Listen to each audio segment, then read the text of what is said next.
몰라? 물을 갖고 가야 돼? 몰라. 모르면 어떡해. 모르는데 어떡하라고. 다 보고. 엄마가 알아야지.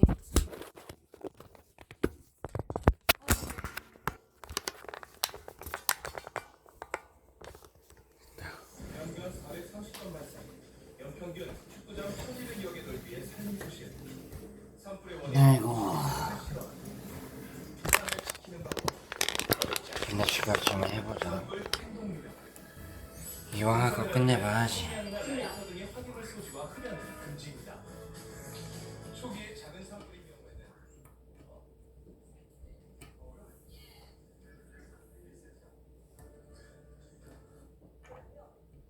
아이고.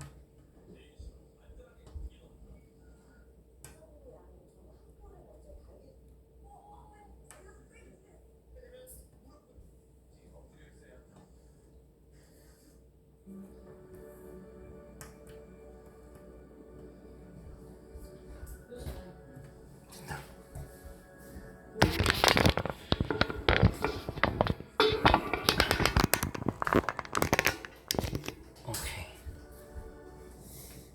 아이고.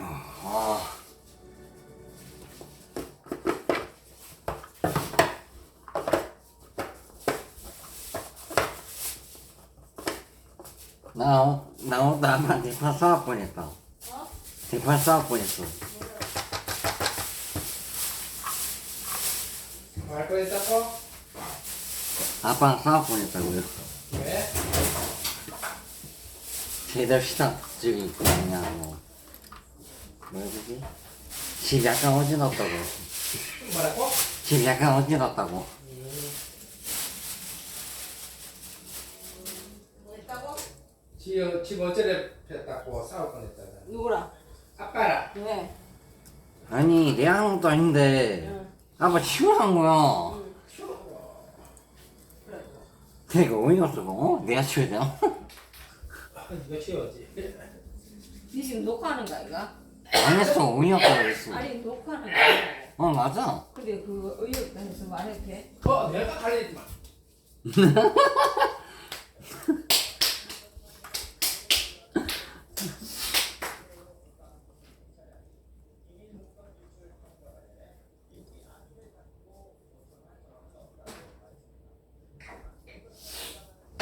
가는 거라 이네.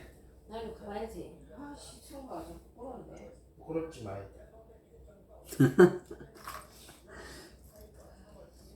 왜 이제 오셨어? 몇 시부터인데? 몇 시?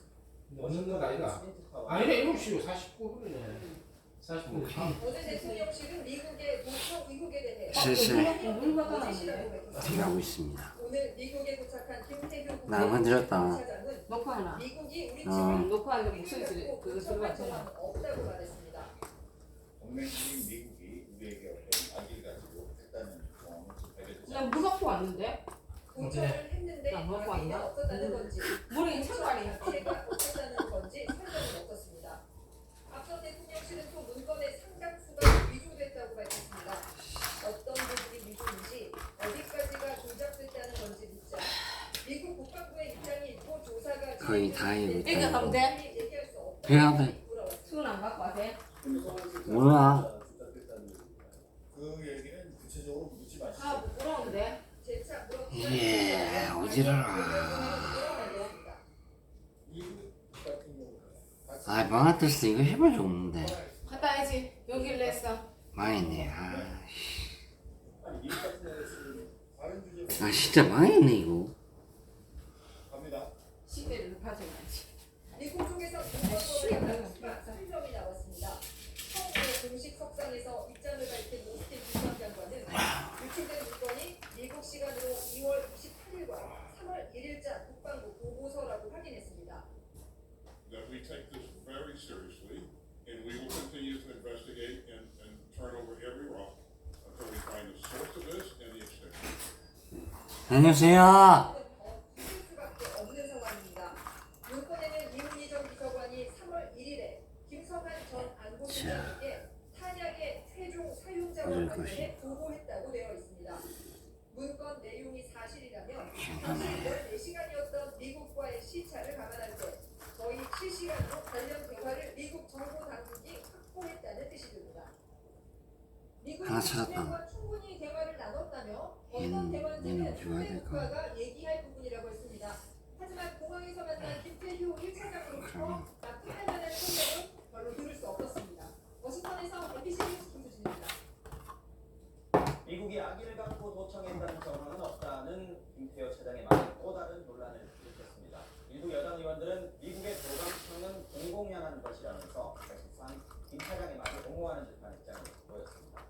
외교부 장관이 출석한 국회 외교통일위원회에선 정부가 지나친 저자세 대응을 하고 있다는 문제 제기가 이어졌습니다. 신준명 기자입니다. 대통령실은 용산 대통령실 도감청 의혹은 성명된 거짓 의혹이라고 공식화했지만 여당 중진 의원은 이완에 배치되는 의견을 내놓았습니다. 우리나라에 대한 미국의 도청은 상식 수준이라고도 언급했습니다. 우리 대통령실도 그런 불법 도감청 시대라고 보는 게 힘들어요. 사실 미국이 의혹하고 있다는 것이 중요한 여당 정책위 의장을 지낸 성일종 의원도 각국이 도청하고 있는 건 공공연하게 다 알고 있는 사실이라고 했습니다. 여당 일부에서 미국의 도청 행태를 사실상 기정사실화하고 나선 가운데 국회에 출석한 외교부 장관은 도청은 문제가 있다는 입장을 밝혔습니다. 국익과 주권을 심각하게 침해한 것이라는 것은 인정하시죠? 그게 사실이라면. 아, 뭐죠? 아, 손이 있어야 되네.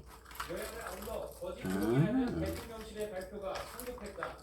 손이 있어야겠구만. 저자세라는 비판도 제기됐습니다. 이게 조선 정부가 나가기 전에 심각한 판단을 해요. 비공식적으로 끝까지 심각한 교육을 해야죠. 그리고 만약에 이게 진짜라면 당당히 사과, 체벌 방지 대책을 요구해야죠. 우리의 태도가 이게 뭡니까? 대통령실의 이 발언을 보면 정말 비구하기 그지없습니다. 과연 주권 국가인지 의구심이 들 정도로 정말 참 한심합니다. 상당히 많은 부분이 미국에 따른 대통령실 입장과 관련해 국민의힘 좀 의원들의 꺼내볼게. 비주얼을 밝히는 대표가 중요한 기밀 유출이 올 수 있어 영원히 어느 것이 사실이고 위조됐는지 밝힐 수 없다고 생각한다고 말했습니다. 야당은 도감청 문건에 등장하는 이문희 전 외교비서관 출석을 요구했지만 이전 아직 많죠, 그래서. 합의가 안 됐다는 이유로 휴가를 내고 나오지 않았습니다. MBC 뉴스 신준명입니다. 이건 어디로 가야 될까? 대통령실 출입하는 이정은 기자와 궁금한 점 몇 가지 더 알아보겠습니다. 자, 기자, 오늘 어디로 가야 될까? 보면은 정보 활동이라는 게 원래 이런 면이 있다. 네, 한 전문가는 그 정보 활동에 대해서 평소에 늘 하고 있지만 우리가 의식하지 못하는 어떤 그림자의 영역 이런 네. 표현을 했습니다. 아, 이거 결국은 떨어지네. 공무원이 북한군에 안 되는데, 이거. 에이씨. 당시 우리가 정황파를 사용했던 게 바로 시딘트입니다. 구체적으로는 북한군의 무전 교신 내용을 감청한 것으로 알려져 있습니다. 그림자 영역의 정보 활동이라는 거 아니겠습니까? 근데 이번에는 그런 정보 활동이 노출이 됐기 때문에 지금 문제가 되고 있는 거 아니겠습니까? 네. 거기에 대해서 우리 정부의 대응이 또 논란이 있는 상황에서 김태호 차장의 이 발언 맞물려서 파장이 지금 터지고 있는 그런 상황입니다. 네, 그 전직 고위람 국장은 이 정보 활동이 공개가 됐기 때문에 이건 정보 사안이 아니라 외교 사안으로 넘어왔다는 네. 말을 했습니다. 그러니까 숨어있던 비공개 영역에서 공론의 장으로 넘어온 셈입니다. 네. 그래서 외교적으로 상대국에 이제 묻고 우리나라 입장을 전달할 필요가 생긴 건데요. 그렇죠. 근데 정부가 지금까지 공개적으로는 그러니까 미국에 전달할 입장이 없다고 했습니다. 그런데 미국 백악관과 국방부가 뭐 이중하게 보고 있다고 하기도 했고 지금 연일 설명에 진땀을 빼고 있잖아요. 네. 그런 상황에서 우리 정부 관계자가 악의적인 건 아니다라고 해서 부준을 하는 듯한 그런 상황이 된 겁니다. 우리 정부가 또 미국에 전달할 입장이 없다 이렇게도 얘기를 하지 않았습니다. 우리 정부가 먼저 문건 내용 상당수가 위조됐다는데 한미 양국이 의견을 같이 했다 이렇게 밝혔지 않습니까? 네. 근데 미국도 그렇고 우리도 뭐 그렇겠습니다만 진상조사까지 끝나지 않은 상황에서 먼저 이렇게 얘기를 한다는 건 외교적인 어떤 공간을 우리가 먼저 포기하거나 제한했다고 봐야 되지 않나요? 네, 전문가들이 지적하는 게 바로 그런 부분입니다. 그러니까 미국이 도감청이 이제 여러 나라에서 일어나는 걸로 지금 추정되는 상황이고 그 정보가 일반 대중에 공개됐다는 사실 여전히 존재합니다. 그러니까 미국의 정보 활동을 가지고 왈가왈부를 하는 게 아니고요. 지금 이런 기밀 유출 상황에 대한 설명을 요구할 수 있다는 겁니다. 그렇죠. 이제 과거에 전하겠다. 그럼 상대국에서는 우리는 어느 정도 반응을 할 때 이렇게 물밑에서 이제 교섭을 한 이후에 공개적으로 입장을 주고받는 시기였다고 합니다. 그렇게라도 이루어지면 괜찮을 것 같은데 보통 이제 말씀하신 대로 국내는 물론 국제사회에서 서로 양국 간의 입지를 고려해가지고 이심전심으로 항의도 하고 대응도 한다면 네. 이렇게 봐야 될 것 같은데 그런데 왜 이번 사안에서 우리 정부는 그렇게도 하지 않은 걸까? 어떻게 봐요? 뭐 좀 새 정부의 외교 스타일이라고 볼 수 있을 것 같고요. 그러니까 어쨌든 각 나라의 정부 활동은 공공연한 비밀이다. 그리고 이걸 가지고 한미 관계에서 문제 생기지 않겠다. 이런 큰 방향은 정한 걸로 보이거든요. 근데 이렇게 짚어보면 뭐 강제동원 배상 해법이랄지 한일 정상회담으로 일어난 그런 각종 논란들도 여론을 돌파하는 식으로 대처를 했는데 지금도 좀 비슷해 보입니다. 그리고 또 한편으로는 또 국제 정세도 고려하는 것 같습니다. 정부 고위 관계자가 지금은 러시아와 우크라이나가 전쟁 중이고 또 민주 진영이 미국을 중심으로 지금 공동 전선을 구축해 있는 상황인데 쉽게 좀 워싱턴을 향해서 손가락질 할 수 있겠냐 이런 말을 했습니다. 게다가 또 러시아는 포탄 수출에 대해서 굉장히 민감하게 반응하고 있고 또 우리를 지금 비우호국으로 생각을 한다고 하거든요. 이런 상황이니까 정부로서는 유출림이 거론되는 것 자체를 좀 피하고 싶은 그런 상황입니다. 이번에 내용이 우크라이나 포탄 뭐 이런 게 들어있으니까 부담스럽죠. 자, 용산청사 이전 문제로 좀 번지는 걸 피하고 싶다 이런 좀 의도도 좀 느껴져요. 네, 그렇습니다. 그러니까 유출 사건이 대통령실 이전 문제 또 용산 청사 문제와는 무관하다 이런 점을 좀 명확하게 강조하고 싶다 보니까 이제 문제를 키우거나 강력하게 제기하기보다는 수습하려는 데 집중하는 그런 뉘앙스입니다. 잘 알겠습니다. 이정 기자 잘 들었습니다. 너무 같습니다, 미국의 대표님. 수십만 발의 포탄을 직접 판매가 아닌 대여 방식으로 제공하기로 한 것으로 전해졌습니다. 미국의 요청을 거부하지 않으면서 우리가 우크라이나에 직접 살상 무기를 제공하지 않는다는 원칙을 지키기 위한 고육지책으로 보입니다. 그런데 미국이 자국 비축분을 우크라이나에 제공하게 되면 결국 한국이 우회 지원한 것 아니냐는 논란에 빠질 수 있을 것으로 보입니다. 장인수 기자가 취재했습니다. 정부가 155mm 포탄 50만 발을 미국에 제공하기로 했다는 사실이 뒤늦게 알려졌습니다. 다만 제공 방식은 판매가 아닌 대여, 즉 포탄을 빌려주는 방식인 것으로 전해졌습니다. 미국 정부가 빌려간 포탄을 우리 동의 없이 우크라이나에 제공할 경우 언제든 되돌려받는다는 조건이 달린 것으로 보입니다. 최종 사용자를 미국으로 한정해 살상 무기를 우크라이나에 제공하지 않는다는 원칙을 지키면서도 실질적으로 우크라이나를 지원하는 효과를 노렸다는 분석입니다. 지난해 우크라이나에 155mm 포탄 100만 발을 지원한 미국은 자국 내 포탄 비축분이 크게 줄어들자 줄기차게 무기 지원을 요청해왔습니다. 우리 정부로부터 지난해 11월 155mm 포탄 10만 발을 구매한 데 이어 올해 초에도 추가로 10만 발 이상을 요구한 것으로 알려지고 있습니다.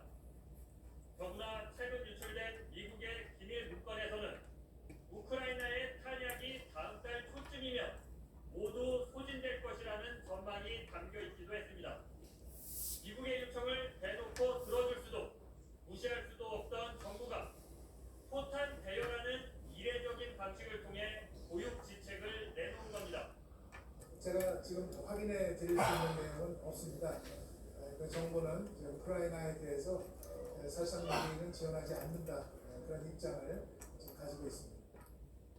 미국 정부는 50만 발을 빌려 비축분을 채워놓은 뒤 기존 미국이 가지고 있던 물량을 우크라이나에 보낼 것으로 예상됩니다. 이럴 경우 사실상 이거 다리 옆이구나. 간접 지원하는 것이어서 오. 러시아 등 관련국들의 반발이 나올 것으로 보입니다. MBC 뉴스 장희수입니다. 네, 오늘 낮 서울 하늘에서 내려다본 도심 풍경입니다. 온통 잿빛 먼지로 뒤덮여 있습니다. 오늘 벗어났던 마스크 다시 꺼내 쓴 분들 많았을 것 같은데요. 황사와 미세먼지 모두 올 들어 최악의 수치를 보였습니다. 내일도 미세먼지가 매우 나쁜 수준일 것으로 보입니다. 김정우 기자가 전해드립니다. 남산에서 본 서울 시내. 평소 뚜렷하게 보이던 고층 빌딩들이 오늘은 먼지 속에 모습을 감췄습니다. 북한산도 형체만 어렴풋이 드러납니다. 남산 전망대역 난간을 흰 장갑으로 쓸어봤더니 이렇게 장갑 가득 검누런 모래 자국이 훔쳐나옵니다. 모처럼 시간을 낸 사진 동호회원들은 가는 날이 장날이라 울상입니다. 북한산부터 시작해서 경복궁이나 또 청와대 그리고 빌딩들이 쭉 보여야 되는데 오늘 행사가 너무 심해서 거의 안 보이는 매우 아쉽죠. 탁 트인 한강공원. 강바람을 즐기러 나왔지만 마스크를 쓰고도 기침을 참기 어렵습니다. 마스크를 벗고 있으면 아무래도 목이 좀 칼칼해지고 텁텁해지는 것 같아서 마스크를 계속 좀 쓰게 되는 것 같아요. 제주도에서는 2년 만에 미세먼지 경보가 발령됐습니다. 희뿌연 먼지에 뒤덮여 한라산이 자취를 감췄고 평소 잘 보이던 제주공항 활주로도 사라졌습니다. 미세먼지가 너무 많아가지고 원래 마스크도 안 꼈는데 마스크도 오늘 하루 끼게 됐고 하늘도 너무 뿌해가지고 이제 눈도 아프고 힘든 것 같아요. 운동장이 텅 빈 전북 전주의 한 초등학교. 야외에서 운동장 수업이 계획되어 있었는데 미세먼지와 황사 때문에 저희 국어선생님께 공지도 오고 또 아이들의 건강을 생각해서 실내에서 체육 수업을 진행하게 되었습니다. 북쪽에 머물러 있던 황사가 한반도 전체를 뒤덮으면서 환경부는 어제 발령했던 황사 위기경보 관심 단계를 오늘 오전 주의 단계로 올렸습니다. 황사 주의 단계는 올해 들어 처음입니다. 서울과 울산, 광주, 제주 등 전국의 미세먼지 농도는 종일 매우 나쁜 기준치마저 크게 웃돌았습니다. 서울에서는 프로야구 경기가 취소됐고 인천에서는 유치원과 학교 실외 수업을 전면 금지했습니다. 환경부는 매우 나쁜 수준의 미세먼지가 모레 오전까지 계속될 걸로 내다봤습니다. MBC 뉴스 김정우입니다. 문제는 우리나라에 직접적인 영향을 주고 있는 중국의 황사 상황이 심상치 않다는 겁니다. 내일부터 또 대규모 황사가 발생할 것으로 예고됐는데 바로 몽골과 중국 북부 지역의 기상 조건이 그 어느 때보다 자주 황사가 발생할 수밖에 없는 상황이라고 합니다. 베이징에서 이닝턴이 전해집니다. 베이징은 사흘째 황사가 이어졌습니다. 잠시 좋아졌던 대기질이 다시 악화되면서 해제됐던 황사 경보도 다시 발령됐습니다.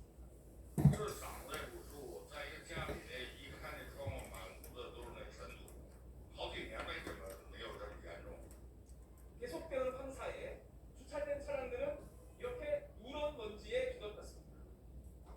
발원지와 가까운 내임원구는 유령 도시를 방불케 합니다. 대기는 노란색을 넘어 붉은색으로 변했고 모래 폭풍에 대낮에 전조등을 켜도 앞이 보이지 않을 정도입니다.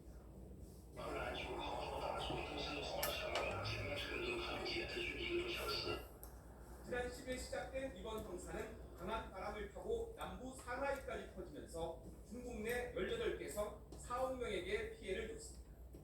문제는 이런 모래 폭풍이 내일부터 또 예고돼 있다는 겁니다. 가물었던 몽골과 중국 북부 지역의 기온이 일찍 상승하면서 모래먼지가 많이 만들어졌고 여기에 강한 바람까지 불면서 어느 해보다 황사가 빈번하게 발생하고 있습니다. 其中在13号夜间至14号，在中东地区可能还会有一些大风的一些风险。 베이징을 비롯한 중국 북부 지역을 덮친 황사는 하루 이틀 시차를 두고 한반도로 넘어오기 때문에 이번 주말까지 중국과 황사의 영향이 한국에도 계속 미칠 것으로 보입니다. 베이징에서 MBC 뉴스 이혜입니다. 어제 발생한 대형 산불로 큰 피해를 입은 강릉 지역은 모든 게 잿더미로 변한 처참한 모습을 이었습니다. 오늘도 수시로 연기가 피어올랐고 하루 종일 불씨가 되살아나고 있다는 신고가 잇따르면서 긴장감이 이어졌습니다. 정부는 강릉시를 특별재난 지역으로 선포하고 피해 규모, 화재의 원인을 밝히기 위한 조사에 착수했습니다. 먼저 김인성 기자가 취재했습니다. 하늘에서 바라본 경포호 주변은 처참했습니다. 강릉의 자랑이었던 소나무밭은 곳곳이 불에 타고 새까맣게 그을렸습니다. 주택과 펜션들도 녹아내려 뼈대만 앙상하게 남았습니다. 8시간 만에 산불은 꺼졌지만 불씨가 되살아나고 있다는 신고가 30건 넘게 접수됐습니다. 이 컨테이너하고 저 컨테이너 양쪽에서 지금 다 건조하는데 아침에 우리가 쉽게 양쪽에서 다 써 있는 거예요. 올해 농사를 위해 보관해둔 씨앗에도 다시 불이 번져 위에야 아래야? 하나도 없죠. 이거 아래 있니? 이거 어떻게 끝나는지 알 것 같은데. 아니면은 너무 빡세고 위면은 더 빡세는데. 저희가 워낙 많은 곳에 나가 있기 때문에 저희가 지금 부족해가지고 나 도대체 어디냐? 많은 곳에 일일이 통차 한 대씩 나가. 위야 아래야? 이번 산불로 80대 펜션 어? 주민이 숨지고 주민과 소방관 등 17명이 다쳤습니다. 축구장 면적의 530배에 이르는 379헥타르가 불에 타고 주택과 펜션 등 101곳이 피해를 입었습니다. 정부는 강릉시를 특별 재난 지역으로 지정하고 피해 조사와 이재민 구호 대책을 서두르기로 했습니다. 강원도의 모든 행정력을 총동원해서 피해 복구를 지원하겠습니다. 산림청과 경찰은 산불 발화지에서 산불 원인을 밝히기 위한 합동 조사를 벌였습니다. 강풍에 나무가 쓰러져 전선을 덮치면서 불이 시작됐다는 1차 조사 결과를 토대로 화재 원인을 분석할 예정입니다. MBC 뉴스 김인성입니다. 이번 화재로 삶의 터전을 잃어버린 주민들이 300명이 넘습니다. 급박했던 상황에서 몸만 간신히 빠져나왔던 이재민들은 오늘 혹시나 하는 마음에 집을 찾아갔는데요. 형체조차 알아볼 수 없을 정도로 완전히 타버린 집터 앞에서 절망의 눈물을 흘릴 수밖에 없었습니다. 백승우 기자가 현장 취재했습니다. 시뻘건 불기둥이 펜션 건물을 순식간에 집어삼켰습니다. 불길은 빠르게 번져 건물 안의 모든 것을 순식간에 태워버렸습니다. 하루가 지나 다시 찾은 펜션. 1층 사무실 금고가 새까맣게 탔습니다. 금고 안 있던 5만원권 지폐들도 고스란히 제로 변했습니다. 인부들에게 줄 돈 1,000만원도 책상 밑에 있었는데 모두 타버렸습니다. 손만 뻗으면 닿을 거리였지만 너무 빨리 번지는 불 앞에 챙겨나올 엄두도 내지 못했습니다. 불이 나가지고 뭐 앞이 안 보이는데 내가 저거 들고 나가서 뭔 영화를 노릴까 하는 생각에 그냥 타놓고 그냥 빈손으로 나갔어요. 재산보다 가족 같은 반려동물부터 챙겼던 한 주민은 결국 애지중지하던 고양이를 눈앞에서 잃었습니다. 밖에 있는 그 고양이 데리고 차 끌고 나가야지. 시간이 안 됐어요. 시간이 한 마리를 데리고 나갔어요. 대피소에서 속속 집터로 돌아온 주민들. 하지만 남은 것은 절망감입니다.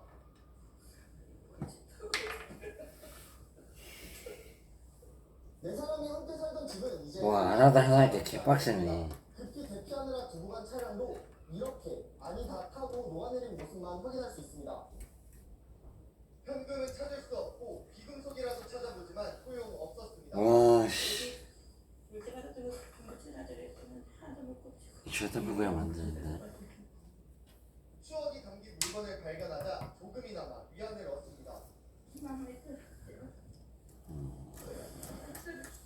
결혼할 때 그 고기 이렇게 있잖아. 그 오동안 농민도 나왔던 게 그거 말씀하실 때 있을까?